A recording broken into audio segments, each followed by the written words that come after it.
Bien-aimés de Dieu, salutations et bénédictions dans le nom puissant de Jésus-Christ, notre Seigneur et Sauveur. Nous sommes reconnaissants à notre Dieu pour ce confinement qui nous permet d'enseigner son peuple, parce qu'il y a une chose pour tous les temps et c'est la parole de Dieu. Et voilà pourquoi nous continuons notre enseignement que nous avons commencé la première partie la semaine dernière sur la prière, 2 points, solitude et silence. Un enseignement qui est adapté au confinement que nous sommes en train de vivre. Nous sommes à la maison, nous ne pouvons pas sortir, mais je crois, nous pouvons continuer à prier notre Dieu. Parce que nous avons dit la fois passée, la prière c'est la communication avec notre Dieu. La prière c'est la communication avec le Tout-Puissant. La prière c'est la communication avec le propriétaire du ciel et de la terre. Et voilà pourquoi nous continuons avec cet enseignement. Je vais vous parler d'une sorte de prière adaptée, comme je le disais, solitude et silence. Solitude et silence nous permet de marcher dans l'isolement, de marcher dans le silence, mais en étant en harmonie avec notre Dieu. La solitude et silence nous permet, la solitude c'est quoi d'abord? La solitude c'est l'état d'une personne qui est seule. La solitude c'est l'état d'une personne qui est isolée, qui est à l'écart, qui peut s'écarter loin de bruit, qui peut se retirer pour un but objectif. Ce n'est pas pour dormir, parce que les confinements, maintenant les gens dorment, mais notre objectif, c'est d'être silencieux dans la grandeur de la parole de Dieu, dans la méditation de la parole de Dieu. Et ici, nous voulons voir la prière, parce que la prière nous permet de grandir spirituellement. Plus nous prions, si nous profitons de ce confinement pour vivre dans la prière, mener une vie de prière, nous pensons que nous sortirons, comme je l'ai dit la fois passée, gros et grand spirituellement. Nous aurons des instructions de Dieu. Et je disais, la solitude, c'est le sentiment d'être seul. La solitude, c'est l'abandon, d'abandonner quoi que ce soit, ou dans l'objectif de prier Dieu, que Dieu puisse vous orienter, d'être disposé que Dieu puisse vous orienter. C'est ça la solitude. Et le silence, c'est quoi? C'est l'absence de bruit tout simplement. Le silence, c'est quoi? C'est le fait de se taire quand je ne parle pas. Et c'est très important de développer toutes ces choses. Être solitaire et silencieux, parfois, nous permettent de focaliser notre attention sur le Seigneur. Parfois, avec le bruit du monde, nous avons des problèmes pour nous focaliser sur Dieu, pour nous focaliser sur les choses de Dieu, les projets que Dieu a déterminés pour chacun de nous. Mais dans la solitude et silence, Dieu est capable de nous aider, de nous parler. Nous l'avons dit la fois passée, ce n'est pas que Dieu nous parle seulement dans la solitude et silence, mais dans la plupart des cas, il nous parle quand nous sommes silencieux, quand nous sommes calmes, quand nous ne sommes pas agités, sans être dérangés par les nombreuses distractions. C'est ça la solitude et le silence. Vous êtes là, vous avez commencé à parler depuis le matin, vous êtes dans les causeries, vous êtes dans les commérages. Mais la solitude et le silence vous permet parfois de vous taire, de ne pas dire quoi que ce soit. Je n'ai pas de problème avec les gens, je ne suis pas méchant, mais je veux être seul avec mon Dieu. Je veux être seul, silencieux, sans dire quoi que ce soit. C'est aussi une sorte de jeûne et prière. C'est-à-dire, je me prive des paroles, je me prive des actions qui peuvent me distraire de quoi que ce soit. La discipline de la solitude désigne la pratique qui consiste à s'isoler en privé. C'est-à-dire, je peux être avec les amis, je peux être avec le membre des familles, je peux être à l'école ou bien dans un service quelconque avec les gens, mais je peux avoir le temps de me retirer pour prier mon Dieu, connaître sa volonté. Et ça doit se faire d'une façon s'éloigner. Ce n'est pas le confinement, on nous a imposé le confinement. Là, c'est obligatoire. Mais nous pouvons profiter du confinement pour nous isoler volontairement, parce que solitude et silence doit se faire d'une façon volontaire et temporaire. Donc ce n'est pas que je prends beaucoup de temps dans la solitude, non. Parce que j'ai une famille à nourrir, j'ai l'affection à donner à mes proches, j'ai des personnes que je dois aider, je dois soutenir, donc je ne peux pas m'éloigner pour longtemps. Donc c'est volontaire et temporaire. Mais nous sommes en train de faire avec ce confinement, comme l'apôtre Paul le disait. L'apôtre Paul, quand il dit qu'il était dans les pressions, dans les circonstances difficiles, dans les jeûnes, dans les prières, c'est-à-dire parfois il arrivait que l'apôtre Paul n'a rien à manger et il profitait de cette occasion pour prier. Et c'est ce que nous sommes en train de voir. Nous ne pouvons pas sortir et nous profitons de cet instant pour prier notre Dieu. méditer sur sa parole, exploiter tout ce que nous avons manqué dans plusieurs moments. Il s'agit de se mettre en retrait et de se soustraire pendant un certain temps. Ça ne peut pas vivre longtemps. De nous libérer des distractions pour nous concentrer tout simplement sur notre Dieu. Et ici, nous parlons de la prière. La prière, 2 points, solitude et silence. Et nous allons voir l'exemple de notre Seigneur Jésus-Christ. Souvent nous chantons, suivant le Maître pas à pas. Et ici, nous sommes en train de voir, Jésus-Christ a appliqué ce principe. Jésus-Christ a imité, David aussi a appliqué le même principe. Beaucoup d'anciens ont appliqué ce principe. Jésus s'est retiré dans la solitude et le silence. Les sous-thèmes que nous allons voir, Jésus s'est retiré dans la solitude et le silence. Nous sommes en train de voir à travers les évangiles, Jésus-Christ s'est retiré, s'isoler pour des grandes actions qu'il devait mener, des grands projets qu'il avait. Pour commencer son ministère, il se retire pendant 40 jours et 40 nuits parce qu'il avait besoin des orientations. La solitude et le silence nous aident à recevoir les orientations de Dieu. Comme nous l'avons dit la fois passée, il y a même les gens qui ne sont pas chrétiens, qui ne sont pas croyants, mais nous les remarquons pour des grands projets qu'ils veulent entamer. Ils préfèrent être dans l'isolement. Et quand ils sortent, ils exercent le projet. Peut-être qu'ils ont eu en tête. Et si les croyants, si les incroyants, si les païens peuvent avoir cette pratique, et je crois que nous pouvons faire autant. Et ici, nous sommes en train de voir, Jésus s'est retiré dans la solitude et le silence. C'est un sous-point que nous allons développer. Jésus-Christ est l'homme le plus parfait.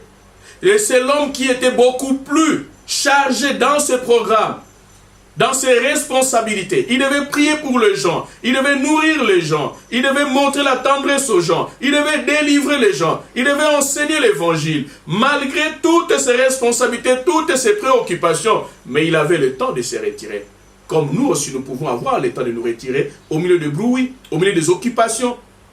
Et parfois même ses plus proches amis, ses frères et sœurs, ses parents, ses disciples, il s'éloignait d'eux pour passer du temps seul dans la prière et dans la communion avec son Père. Avant de commencer son ministère, nous l'avons vu, guidé par le Saint-Esprit. Ce n'est pas la solitude et le silence, vous ne le faites pas selon vous, mais vous êtes orienté par le Saint-Esprit. Et vous le faites dans le but d'être seul, comme nous l'avons vu en Matthieu 4, 1 et 2. Il fut amené par l'Esprit, il était inspiré. Et vous devez prier par inspiration. Il est parti dans les déserts, il voulait vivre seul. Et là, après, nous allons voir que Dieu l'a orienté. Comment est-ce qu'il devait diriger son ministère? Avant qu'il décide de choix des disciples, il avait une foule de gens. Devant une foule, vous avez, si Dieu ne vous aide pas, vous ne pouvez pas sélectionner. Vous ne pouvez pas sélectionner les gens. Seul comme ça, c'est difficile. Une foule de 4 000, 5 000, 10 000 personnes. Et vous devez travailler avec 12 personnes. Il n'y a que Dieu qui pouvait l'orienter. Comme nous aussi parfois, nous nous approchons vers le mois d'août où parfois nous préparons les staffs pour le mandat qui va suivre. Mais je pense que vous ne choisissez pas des gens par vos affinités, parce que c'est votre frère, c'est votre ami, il est un grand donateur, c'est lui qui vous soutient. Non, vous demandez l'orientation de Dieu. Et c'est très important de demander l'orientation de Dieu. C'est comme ça que vous allez voir un jeune homme de 22 ans diriger les vieilles personnes. Parce que Dieu a vu que c'est la personne. Dieu a choisi cette personne pour diriger les vieilles personnes. Et vous allez voir, les vieilles personnes, s'ils sont humbles, ils se retrouvent en lui. Quelqu'un qui n'a pas assez de diplômes. Diriger les gens qui ont des licences, de maîtrise, en quoi que ce soit, des ingénieurs. Mais il les dirige par la sagesse de Dieu. Et vous allez voir que ces gens se retrouvent. Et c'est ça qui fait la grandeur de la parole de Dieu, la grandeur de l'orientation de Dieu. Quand il fait son choix, personne ne peut aller à l'encontre. Vous pouvez contester, mais personne ne peut aller à l'encontre parce que les résultats feront que vous puissiez être convaincus que vraiment c'est la personne qui méritait d'être à cette place-là. Et nous allons voir, Jésus-Christ a développé, même dans les prophéties d'Ésaïe, vous allez voir que Jésus devait être silencieux. Ce n'est pas quelqu'un qui est agité, mais vous devez être silencieux. Ésaïe 53, verset 7. Ésaïe 53, verset 7, nous lisons. Il a été maltraité et opprimé. Ici, on nous parle de Jésus-Christ. Et il n'a point ouvert la bouche.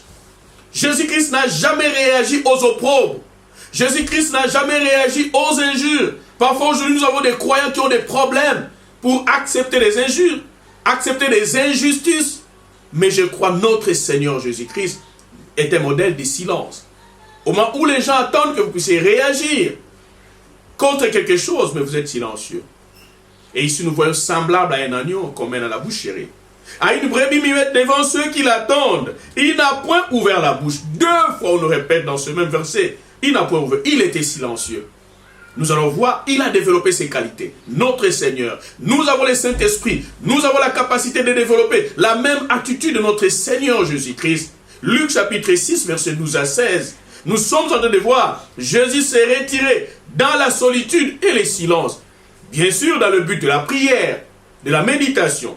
Je disais Luc chapitre 6, verset 12 à 16. Luc chapitre 6, verset 12 à 16. Verset 12. En ces temps-là, Jésus s'est rendu sur la montagne pour prier. Il s'est rendu sur la montagne pour prier, pas pour autre chose. Nous sommes en train de voir solitude et silence. La prière de solitude et silence.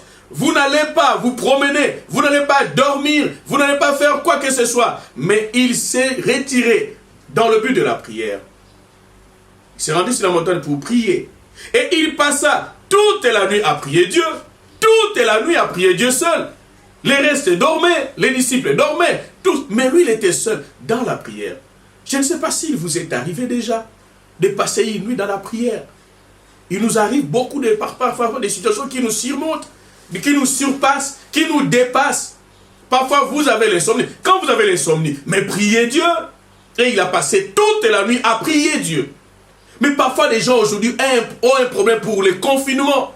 Ils ne peuvent pas rester 1 heure du temps sans prier.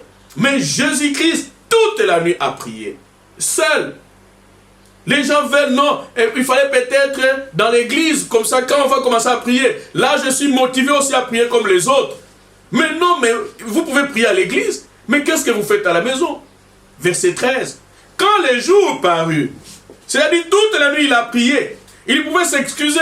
Il pouvait dire que non, en tout cas, je peux me reposer. Mais quand les jours parurent, il appela ses disciples et il en choisit 12, auxquels il donna le nom d'apôtres. C'est-à-dire, toute la nuit, il a prié. Pourquoi? Nous avons dit tantôt, il voulait avoir l'orientation de Dieu. Devant la foule, il ne savait pas qui choisir, qui pouvait s'occuper de la trésorerie, qui pouvait s'occuper de l'administration, qui pouvait s'occuper des pauvres, qui pouvait s'occuper des veuves, des enfants, de la jeunesse, des papas, des mamans. Vous avez besoin d'une orientation. Et quand il a eu l'orientation toute la nuit, voyez-vous que c'est dans la solitude dans la plupart des cas que Dieu nous parle. Et nous voyons qu'il leur donna le nom, 2 apôtres, verset 14. Simon, qui nomma Pierre. Il leur change même de nom. Simon, qui nomma Pierre.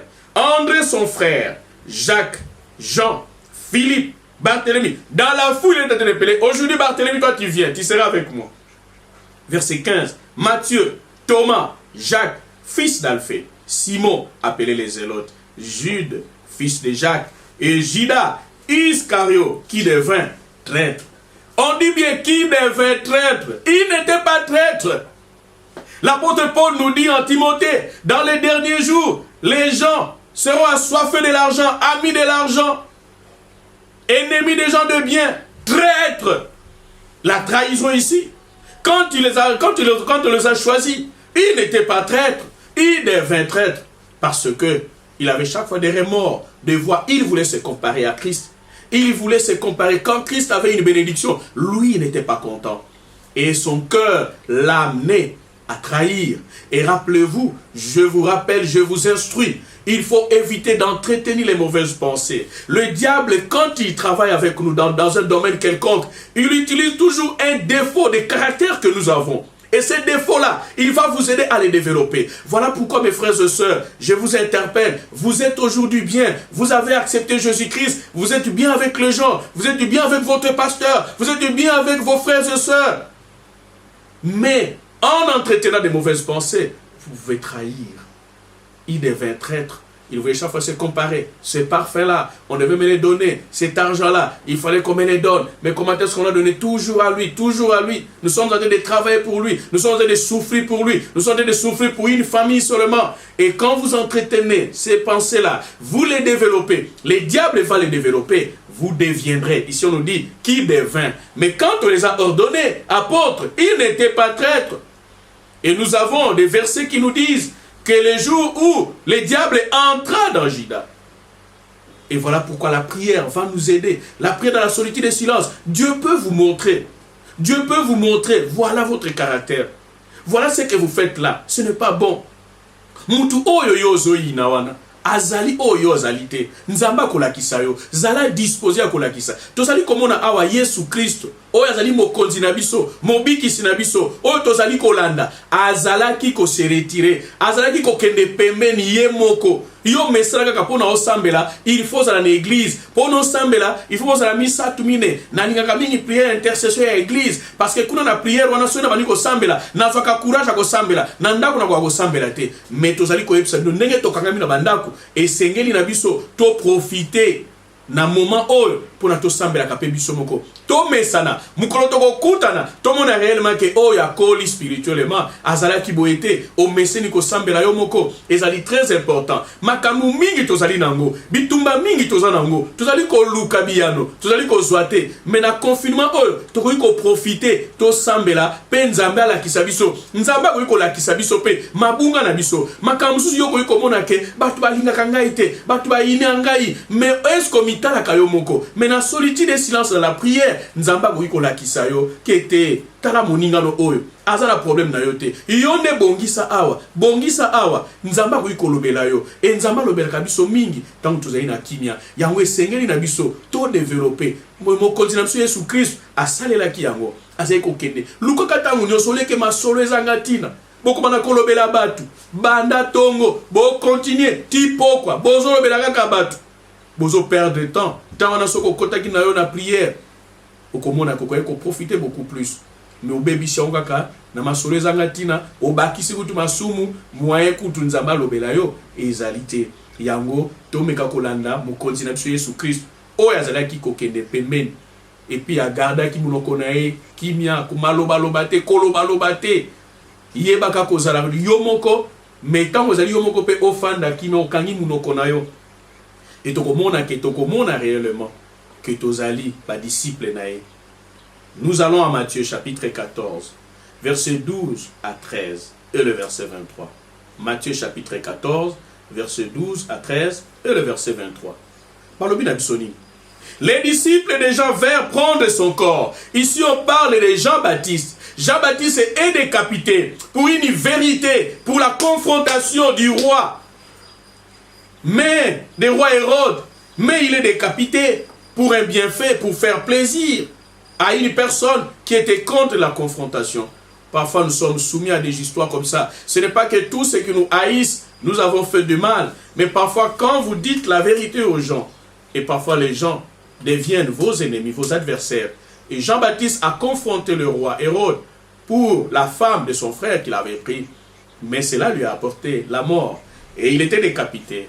Et quand les disciples de Jean ont appris que Jean était décapité en prison, je reprends le verset 12. Les disciples de Jean vinrent prendre son corps et l'ensevelir. Et ils allèrent l'annoncer à Jésus. Ils annoncèrent à Jésus, notre maître Jean est décapité. Avec douleur. 13 à cette nouvelle, Jésus partit de là dans une barque pour se retirer à l'écart. Jésus s'est retiré à l'écart. Il s'est retiré. Il voulait au moins se retirer. Parce qu'il devait comprendre. On a décapité Jean. Moi, je suis son cousin. Moi, je suis le Messie qui devait venir. Est-ce que quel sera le sort après Jean-Baptiste? Parce qu'il savait que Jean-Baptiste avait baptisé Jésus-Christ. Et il se sentait en danger. C'est comme ça que nous avons dit la fois passée. La prudence et non la crainte. Il était prudent. Parce qu'on vient de décapiter Jean-Baptiste. Est-ce qu'on ne va pas chercher les proches de Jean-Baptiste? On ne va pas chercher ceux qui collaborent avec Jean-Baptiste. Et nous sommes en train de voir ici, à cette nouvelle, Jésus partit de là, dans une barque, pour se retirer à l'écart, dans un lieu désert. C'était le style de Jésus. Parce qu'il avait besoin, il vient d'être décapité. Et la foule, l'ayant su, sortit des villes et les suivit à pied. C'est-à-dire, parfois, il surprenait la foule. Parfois, il faut surprendre les gens. Au milieu des causeries, au milieu des commérages. Directement, je coupe. Non, non, non, non. Moi, je dois aller prier. Parfois, vous n'êtes pas obligé de leur dire. Ils vont remarquer seulement, vous vous retirez et vous êtes là pour prier. Vous demandez l'orientation de Dieu. Dans un lieu désert, et la foule ayant su, c'est-à-dire ils étaient surpris. Mais Jésus est parti où? Sortit des villes et les suivit à pied. 23, le verset 23. Quand tu lui renvoyais, c'est-à-dire la foule, il monta sur la montagne pour prier à l'écart. C'est ça la solitude. Vous n'êtes pas à l'écart, vous n'êtes pas dans le confinement pour causer, pour dormir, manger, vous préoccuper des problèmes qui ne vous concernent pas. Mais quand Jésus se mettait à l'écart, c'était pour prier. Solitude et silence. Et comme le soir était venu, il était là seul. Il était seul. Cherchait à être parfois seul, à prier. C'est bien d'être motivé en groupe, mais parfois il faut être seul. Il priait. Et nous allons voir que Jésus-Christ a développé cela. Au milieu de la foule, au milieu des bruits, au milieu des distractions du monde, il pouvait se retirer pour aller prier. Voyons, d'ici là, il va mourir. Il va mourir. On a confirmé qu'il va mourir. Mais nous allons voir, il n'a pas abandonné. Ce n'est pas les circonstances de la vie ne peuvent pas nous empêcher de prier d'adorer notre Dieu. De prier, pas les circonstances de la vie. Non, en tout cas, je ne parviens pas à prier. Dans des prières, je n'ai même pas mangé. Luc chapitre 22. Luc chapitre 22. Luc chapitre 22. Versets 39 à 40. Luc 22, versets 39 à 40. Nous lisons à Gethsémane, dans la douleur, mais il avait le temps d'être seul à prier. Verset 39. Après être sorti, il alla selon sa coutume. C'est-à-dire, c'était une habitude. C'était une habitude de Jésus-Christ. Il avait l'habitude de s'écarter, d'être seul pour aller prier. Devant des circonstances difficiles, frères et sœurs, cherchez à être à l'écart. Les circonstances qui vous dépassent, cherchez d'être à l'écart, allez prier Dieu. Quelle est ta volonté? Qu'est-ce que je dois faire? Et on nous dit ici, c'était sa coutume. C'est-à-dire, c'était ses habitudes. À la montagne, il alla selon sa coutume, à la montagne des Oliviers. Ses disciples les suivirent. C'est-à-dire, parfois, il ne leur disait même pas. Il ne leur disait même pas que non, je serai maintenant, je vais être seul. Il s'écartait. Parfois au milieu des causeries, il s'écartait. Verset 40. Lorsqu'il fut arrivé dans ce lieu, il leur dit, priez, afin que vous ne tombiez pas en tentation. Pendant ce moment de confinement, il y a beaucoup de choses qui se passent. Il y a beaucoup d'offres aussi du monde. Le monde veut que vous puissiez vous offre des occasions pour être dans le péché. Les programmes de télévision sont adaptés à vous entraîner dans le péché. Mais vous pouvez vous éloigner de toutes ces choses par la prière. Vous pouvez adapter le confinement au mois de la prière. Matthieu chapitre 26. Nous voyons l'habitude de Jésus. Il avait cette habitude-là. C'était son habitude, parfois au milieu de la foule, de se retirer. Matthieu chapitre 26. Matthieu chapitre 26, verset 36. Nous commençons par le verset 36. Nous commençons par le verset 36. Matthieu 26, verset 36. Nous lisons. Là-dessus, Jésus alla avec eux dans un lieu appelé Gethsémane. Et il dit aux disciples, asseyez-vous ici, pendant que je m'éloignerai pour prier. La solitude, c'est aussi la prière. Il s'éloignait. Vous restez ici. C'est-à-dire, il avait toujours, c'était son style de vie, de s'éloigner. Il leur dit, restez ici, pendant que je m'éloignerai pour prier.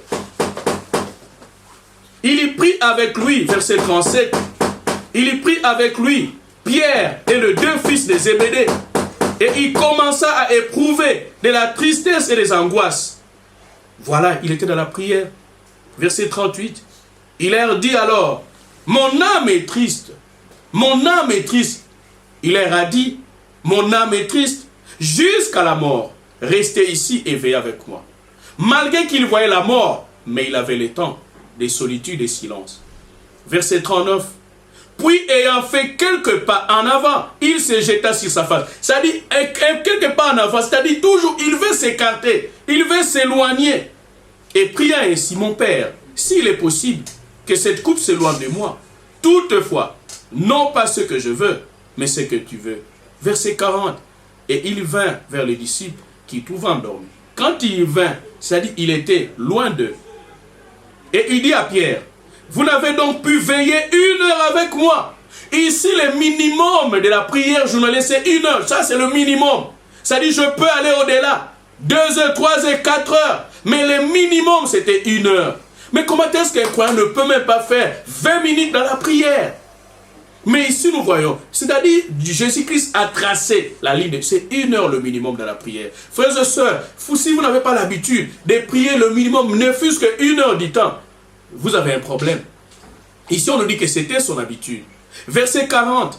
Et il vint vers les disciples qu'il trouva endormis et il dit à Pierre, vous n'avez donc pu veiller 1 heure avec moi. Veillez et priez, afin que vous ne tombiez pas dans la tentation. L'esprit est bien disposé, mais la chair est faible. Il les comprenait. 42. Il s'éloigna une seconde fois. S'éloigner, c'est ça la solitude. Être à l'écart. Il s'éloigna d'une seconde fois et pria ainsi, mon Père, s'il n'est pas possible que cette coupe s'éloigne sans que je la boive, que ta volonté soit faite. Verset 43, il revint. C'est-à-dire, il n'est pas avec eux. Toi qui pries, qui veux seulement prier avec les gens. Ici, il s'éloigne toujours d'eux. Parce qu'il a des choses qu'il peut répondre de son cœur à Dieu. Il veut répondre de son cœur à son Dieu. Et ce n'est pas tout ce que nous répondons à Dieu que tout le monde devait écouter. Voilà l'importance de la solitude et du silence. Il y a des choses que vous exprimez à Dieu, que vous ne voulez pas que les gens écoutent. Peut-être vos péchés cachés, que vous voulez répondre à Dieu. Peut-être vos faiblesses, que vous ne voulez pas que les gens écoutent, à moins que Dieu puisse vous imposer de confesser à une autre personne, un pasteur peut-être, un coordonnateur peut-être, selon la volonté de Dieu. Mais il y a des choses que vous devez dire seulement à Dieu, et c'est comme ça qu'il s'éloignait. Ce qu'il disait à son père, personne ne pouvait les comprendre. Peut-être il démontrait ses faiblesses, il démontrait à Dieu ses peurs, il démontrait à Dieu ses craintes. Voilà l'importance de la solitude et du silence. Je peux dévoiler à Dieu mes craintes, mes peurs. Verset 43. Et il revint. Il les trouva encore endormis, car leurs yeux étaient appaisantis. C'est-à-dire, ils avaient travaillé presque toute la nuit. Ils ont marché beaucoup. Ils étaient fatigués. Jésus les comprenait. Il ne les condamnait pas. Ne sont pas là condamnés. Ceux qui sont incapables d'être seuls dans la prière. Mais nous pouvons les aider. Luc chapitre 5, nous sommes en train de voir. Jésus s'est retiré dans la solitude et silence. Il ne tapait pas la trompette, tout ça. Il ne jouait pas la trompette pour dire que voilà, je veux maintenant me retirer. Parce que les gens veulent, quand il gêne, que tout le monde puisse savoir, puisse connaître que non, il est en train de gêner, il est seul. Et lui, non. Il les surprenait souvent. Luc chapitre 5, 15 à 16. Luc 5, 15 à 16. Verset 15. Sa renommée s'est répandue de plus en plus et les gens venaient en foule pour l'entendre et pour être guéris de leur maladie. Et lui, il s'est retiré dans le désert et priait. Malgré la foule, les succès, mais Jésus-Christ, il y a des gens parfois quand ils ont maintenant le succès, ils ne veulent plus prier, ils n'ont plus le temps de prier. Mais Jésus, malgré tout cela, malgré les occupations, il avait une renommée. Il avait une renommée de plus en plus. Il était connu à travers les contrées d'Israël, de Palestine, tout ça. Et les gens venaient en foule l'entendre. Et parce qu'il enseignait. Et pour être guéri de leur maladie. C'est-à-dire, il avait tous ces temps-là, malgré toutes ses occupations journalières. Mais il avait le temps, verset 16. Et lui, il s'est retiré dans le désert et priait. Les confinements, ce n'est pas pour faire quoi que ce soit. C'est pour vous retirer et prier. Il n'était pas rare que Jésus se mette à l'écart de ses proches pour pouvoir s'isoler avec Dieu. Vous vous isolez avec Dieu dans la prière, dans la méditation. Même quand il était très occupé, très demandé, très sollicité et qu'il était en train de faire des grandes choses, il se faisait un devoir de s'isoler de tout le monde pour passer du temps seul avec son Père. C'est très important de passer du temps seul avec son Dieu, malgré les occupations. Ah non, je travaille, notre directeur m'a appelé, je vais faire ça. Et il y a des gens parfois qui passent leur temps dans les courses, tout ça. Vous oubliez que toutes ces fonctions, c'est bien de travailler. Mais quand vous n'êtes pas là, ils vont choisir une autre personne pour vous remplacer. Et quel est votre temps avec Dieu? Combien de temps vous passez avec Dieu? Au milieu de votre travail, au milieu de vos occupations journalières, il faut chercher du temps. D'être tellement occupé en tentant de faire des choses pour Dieu, que nous ne réussissons pas à jouir de la communion avec notre Dieu. C'est ce que je venais de dire. Il y a des gens parfois, ils sont là au protocole, ils sont en train de faire n'importe quoi. Vous êtes en train de prier, vous chantez pour Dieu, vous êtes aux répétitions, c'est bien. Mais est-ce que vous prenez du temps pour votre communion personnelle avec Dieu? Vous venez chanter à la chorale, vous venez chanter à l'église, vous conduisez les programmes, mais est-ce que vous avez le temps de prier seul? Il nous arrive souvent le temps de prier pour les gens. Mais quand nous prions pour les gens, nous-mêmes aussi, nous devons avoir du temps de prier seul. Parce que c'est là où nous nous fortifions. C'est là où nous avons les directives de Dieu. Et de façon que quand nous prions pour les gens maintenant, nous leur transmettons ce que Dieu nous a donné. Mais vous n'avez pas le temps de prier seul. Mais qu'est-ce que vous transmettez aux gens qui se présentent devant vous pour la prière? Et c'est comme ça que parfois, vous êtes seul, vous priez. Et Dieu peut vous orienter. Les cas des personnes, les cas difficiles. Et parfois, il nous arrive quand nous prions pour les gens. Et vous allez voir, parfois, Dieu vous oriente. Vous oriente, voilà, allez dans tel domaine, allez dans telle santé. Il a un problème, ceci. Parfois, vous citez seulement comme ça. Mais vous allez voir la personne vous dire, ah, révérend, ah, pasteur, on dirait que vous connaissez mes problèmes. Pourquoi? Parce que vous avez eu le temps d'être seul à prier d'abord. Et quand vous venez, vous transmettez maintenant ce que vous avez eu avec votre Dieu. Et c'est comme ça qu'il y a des gens, beaucoup de gens, qui passent leur temps à l'église, c'est bien. De prier pour les gens, c'est bien. De chanter, de faire tout ce que vous voulez. Les activités journalières de l'église, c'est bien. Mais est-ce que vous avez le temps d'être seul? Vous travaillez pour Dieu, mais est-ce que vous êtes ouvrier avec Dieu? Au point que parfois vous ne réussissez pas de prier seul. Nous prions pour les gens, mais nous avons les jours où nous n'allons pas au bureau pour prier pour les gens. Là, nous sommes seuls à prier, à nous ressourcer. Parce que Dieu doit vous orienter.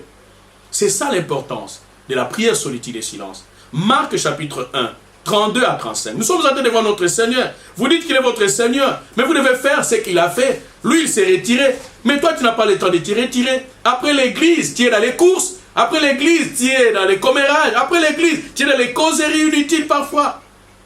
Marc chapitre 1, 32 à 35, je disais.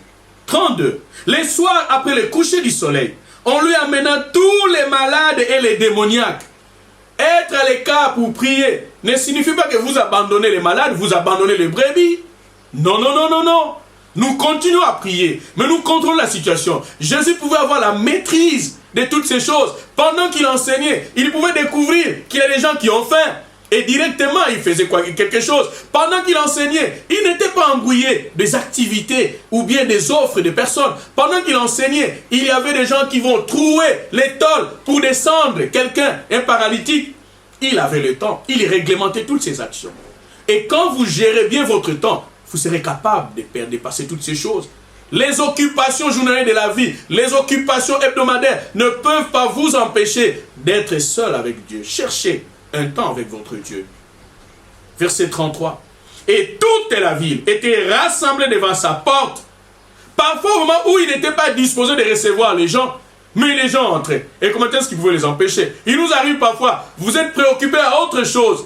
Peut-être vous voulez aussi être seul avec votre épouse, avec vos enfants. Mais il y a quelqu'un qui entre. Non, révérend, je suis venu pour prier. Et vous ne pouvez pas les chasser. Vous êtes obligé de prier. Donc vous devez contrôler tous vos mouvements. Et toute la ville était rassemblée devant sa porte. Pendant qu'ils peut-être n'étaient pas disposés de le recevoir, ils étaient déjà devant la porte, ils devaient le recevoir. 34. Il guérit beaucoup de gens qui avaient diverses maladies. Solitude et silence ne vous empêche pas de vous occuper aussi des autres activités de l'église, des autres activités de la famille. Il chassa aussi beaucoup de démons. Et il ne permettait pas aux démons de parler parce qu'il les connaissait. 35. Vers le matin. Quelqu'un qui était trop chargé. Mais vers le matin, pendant qu'il faisait encore très sombre, il s'éleva et sortit pour aller dans un lieu désert où il pria. D'où vient la force d'un homme?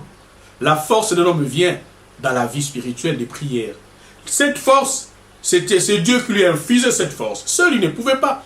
Toute la journée, il était dans les activités journalières, hebdomadaires. Et le matin, il avait le temps de prier. Et c'est ça la force que Dieu nous communique par le Saint-Esprit. Malgré que la chair peut s'affaiblir. Mais nous voyons qu'il avait le temps, il avait la force d'aller prier. Il nous arrive parfois, vous êtes fatigué.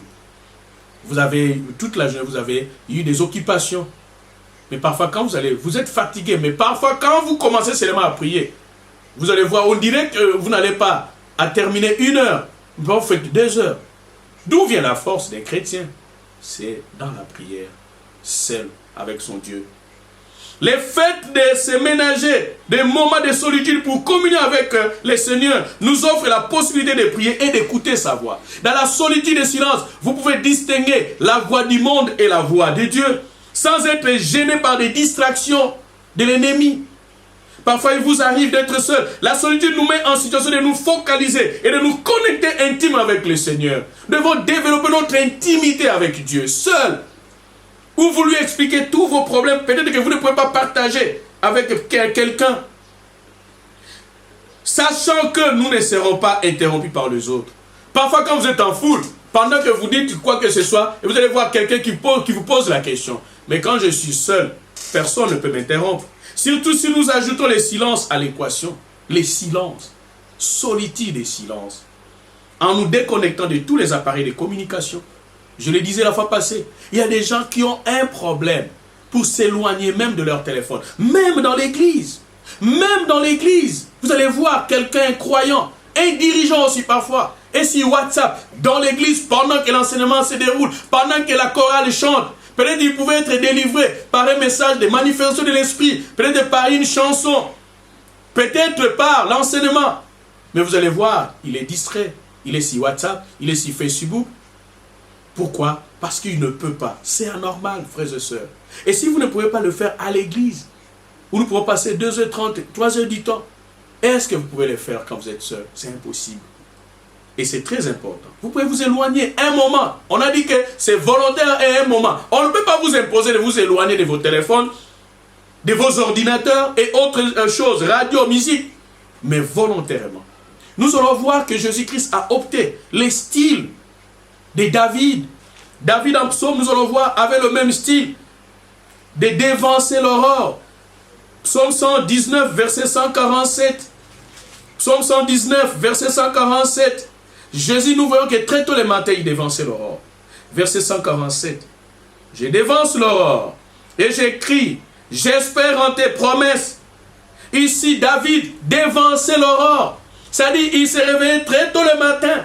5 heures du matin, il s'est réveillé déjà pour préparer sa journée, pour préparer les prières qu'il devait adresser aux gens, pour méditer comment est-ce que je vais gérer ma journée. Mais parfois, nous n'avons pas de programme. Nous nous promenons partout parce que nous n'avons pas de programme. Mais le meilleur moment, dévancer l'aurore, 4h, 5h du matin, vous préparez votre journée. Et vous commencez votre journée par la prière. Psaume 188. Nous voyons toujours David. Psaume 88. Psaume 88. Solitude et silence. Ainsi de vie à apprendre. Ainsi de vie à imiter. 88, verset 14. Ô Éternel, j'implore ton secours et le matin ma prière s'élève à toi. Très tôt le matin, développons cette habitude-là avant de sortir, de prier seul. Seul. C'est de cette façon que nous préparons. Vous ne connaissez pas des gens qui entreront dans votre parcelle ce jour-là. Mais quand vous avez préparé par la prière, vous êtes calme, vous êtes à l'aise. Il va de soi qu'il n'est pas toujours nécessaire de s'isoler du bruit ambiant et des conversations pour entendre la voix du Seigneur. Je ne dis pas que peut-être pour que Dieu puisse vous parler, seulement il faut être seul. Non, mais dans la plupart des cas, Dieu nous parle quand nous sommes dans le silence, quand nous sommes calmes, dans la prière. Mais il y a des moments, Dieu peut nous parler au moment où nous nous attendons le moins. Dieu peut nous parler, Dieu n'a pas de limite des endroits où il veut nous parler. Mais il peut nous parler partout. Mais ça, c'est souvent une exception. Mais souvent, quand nous sommes dans la solitude et le silence, nous allons voir que Dieu nous parle. Souvent.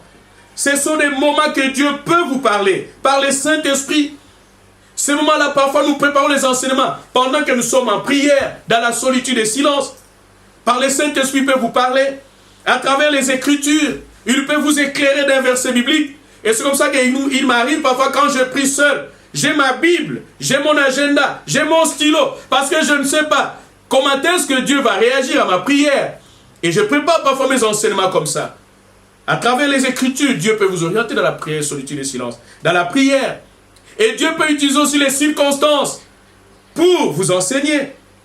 et les gens, pour les gens, c'est à vous de déceler. Le fait d'écouter de la musique ou de regarder la télévision n'est pas une activité mauvaise en soi. Nous ne sommes pas ces congrégations qui interdisent aux gens de ne pas avoir de télévision. Non, nous ne disons pas ça. Mais nous pouvons contrôler la télé. Nous pouvons avoir la maîtrise. Ce n'est pas en soi une mauvaise chose de regarder la télé. Il serait quand même prudent de vérifier combien de temps nous y passons, c'est là le problème. Vous avez commencé à regarder la télé après la prière matinale. Ça termine à 6h30 et vous êtes devant la télé jusqu'à ce que information, théâtre, film, vous suivez tout, série. Et vous attendez que la télé puisse vous écrire fin des émissions. C'est alors que vous cessez. Ce n'est pas normal. Ce n'est pas normal. Le problème, ce n'est pas de regarder la télé. Le problème, est-ce que combien de temps vous y prenez? Combien de temps nous y passons devant la télé, devant l'ordinateur, devant les téléphones, WhatsApp, Facebook, tout ce que vous voulez. Le temps. Vous pouvez regarder l'information. Nous devons nous informer. Et dans quelles circonstances nous y adonnons? Peut-être parce que vous avez vu comme il y a le coronavirus. Maintenant vous voulez. INRB a dit quoi? À 8h30 vous voulez. Il y a combien de morts? Et combien de confirmés? Et vous suivez les infos parce que vous avez la peur. Non. Soyez tranquille.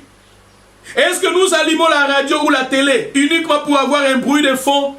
Parfois vous laissez la télévision. Il n'y a personne devant la télé. Mais vous êtes là, accro. Non. Le problème, ne devenez pas accro de ces choses-là. Mais ce sont des choses qui sont importantes dans la vie. C'est très important. Est-ce que nous sommes sans arrêt en train de vérifier les contenus de notre boîte email? Vous êtes devant l'ordinateur. Est-ce que j'attends un message là? Et vous passez tout votre temps à vérifier votre boîte email, votre compte Twitter, votre page Facebook. Vous allez vous changer partout. WhatsApp. Combien de temps vous prenez? Calculez un peu. Le temps que vous prenez pour toutes ces histoires, comparez au temps que vous prenez à la prière, au temps que vous prenez à la lecture de la Bible. Parfois, vous allez voir qu'une semaine, il y a des croyants qui ne lisent pas la Bible. Mais ils ont été toujours dans WhatsApp, Facebook, du matin au soir. Contrôlez le temps. Ou bien en train d'envoyer des SMS, de lire ou de regarder les nouvelles plusieurs fois par jour. L'information à 8 heures. Et vous lisez, vous suivez l'information à 8h30, 9h, 10h. Mais ce sont les mêmes informations. Moi, j'en ai fait l'expérience. Souvent, quand vous suivez l'information à 8h30, 8h, 9h, jusqu'à 13h, ce seront toujours les mêmes informations. Peut-être qu'il faut attendre 15h, vous allez voir, les informations changent. Et pourquoi passer tout mon temps à répéter toujours les mêmes informations? Et c'est très important de comprendre toutes ces choses, frères et sœurs. Notre Seigneur Jésus-Christ, il était l'homme le plus occupé, mais il avait le temps de se retirer pour prier. S'il est vrai que chacun de ces moyens de communication et de ces sources d'information ont un côté bénéfique, nous ne disons pas que la télévision c'est mauvais, les téléphones c'est mauvais. La technologie, c'est bien. Maintenant, nous sommes en train d'enseigner dans des maisons, mais nous touchons quand même les croyants ailleurs, qui sont ailleurs. C'est bien. Mais le problème, il est important de se rendre compte qu'un excès de connectivité peut nous distraire au point de nous empêcher de communier avec notre propre pensée. Prenez du temps de votre repos aussi parfois. Prenez du temps de travailler pour Dieu. Prenez du temps de vaquer aussi à vos occupations. Prenez du temps de travailler pour la survie, pour votre survie. C'est important. Mais apprenez à vous retirer. Alors vous n'allez pas dire que moi je n'ai pas le temps. Je n'ai pas le temps de me retirer. En tout cas c'est impossible. Mais je pense, s'il est possible que vous pouvez prendre du temps. Nous avons 24 heures. On dirait qu'il y a des gens qui cherchent que non, Dieu devait ajouter peut-être à dire 24 heures se peut, il fallait que ça soit même 25 heures, 26 heures, parce que je n'arrive pas à compléter mon programme. Trouvez du temps pour notre Dieu. Prenez du temps, trouvez du temps pour prier. Trouvez du temps pour être seul avec votre Dieu. Et ce sont de tels moments que Dieu parfois nous oriente. Ce sont de tels moments que Dieu nous parle dans des murmures doux et légers. Il peut vous orienter. J'insiste là-dessus. Je ne dis pas que Dieu doit nécessairement nous parler seulement dans la solitude et silence. Mais il peut nous parler dans n'importe quelle circonstance. Il nous a parlé parfois au moment où nous attendons le moins. Il peut nous parler par la parole de Dieu écrite. Il peut nous parler par une révélation d'un frère. Il peut nous parler par un frère. Et vous vous décelez que ça c'est Dieu qui me parle. Mais la solitude et silence dans la prière, vous amène vraiment à écouter Dieu. Et dans la plupart des cas, c'est là où parfois nous écoutons la voix de Dieu, murmure, doux et léger. Et nous allons voir prochainement le thème que nous allons développer, allouer et prévoir du temps, c'est-à-dire affecter du temps pour notre Dieu. Il y a un temps où nous pouvons parler, mais il y a un temps où nous pouvons nous taire. C'est très important. Les sous-thèmes que je vais développer prochainement, allouer et prévoir du temps, c'est-à-dire affecter du temps, accorder du temps à notre Dieu. Comment est-ce qu'un croyant ne peut pas avoir du temps seul avec Dieu? Exprimez vos craintes à Dieu. Exprimez vos peurs à Dieu. Il nous arrive parfois d'être peureux. Mais peut-être que quand tu dis à quelqu'un, peut-être il risque de vous enfoncer. Mais vous êtes là à dire ça à Dieu. Il est un ami fidèle. Il nous comprend mieux. Voilà, nous avons été heureux de partager avec vous cet enseignement sur prière, 2 points, solitude et silence. Et nous avons développé aujourd'hui les sous-thèmes sur Jésus-Christ s'est retiré dans la solitude et les silences. Et nous avons vu. Et si réellement il est notre Seigneur, faisons sa volonté. Faisons ce que lui il a fait. Tu n'es pas trop occupé que Jésus-Christ, mais il avait le temps d'être seul avec son Dieu. Pendant ce confinement, profitons de ce moment pour être seul avec notre Dieu. Et quand nous allons nous retrouver, chacun de nous aura au moins des orientations. Et chacun de nous peut-être peut renouveler son intelligence dans un domaine où il avait la faiblesse. Parce que dans la solitude et le silence, Dieu lui a dit peut-être que d'échanger sa haine envers une personne, d'échanger sa peur envers les circonstances, d'aimer comme Jésus-Christ a aimé. Peut-être que vous êtes rancunier, mais dans la solitude et silence, Dieu peut vous orienter. Et quand vous exprimez vos craintes, Dieu peut vous aider en plus. Allouer et prévoir du temps. Allouer et prévoir du temps. C'est les thèmes, les sous-thèmes que nous allons développer prochainement. Nous allons prier.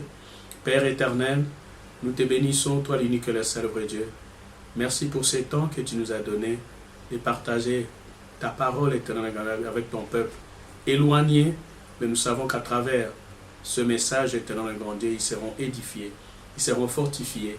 Et nous savons que tous ceux qui vont l'appliquer à la lettre, Père, manifeste-toi, qu'ils soient capables de t'écouter, qu'ils soient capables d'être seuls, qu'ils soient capables, silencieux, même le plus bavard. Mais nous savons, Père, qu'ils vont apprendre à s'éloigner des sottises de ce monde, de s'éloigner des commérages, de s'éloigner des mauvaises pensées et de se focaliser sur toi et ton orientation. Au nom de Jésus-Christ, que toi tu puisses nous aider à marcher conformément à ta volonté. Et ce confinement, Dieu, puisse nous aider à nous approcher davantage de toi. Au nom de Jésus-Christ, merci éternel pour nous avoir fortifiés davantage, nous donner les mots justes, afin que nous serons capables de communiquer davantage à ton peuple selon leurs besoins. Au nom de Jésus-Christ, bénis nos vies, bénis notre ministère, bénis éternel nos familles que nous représentons.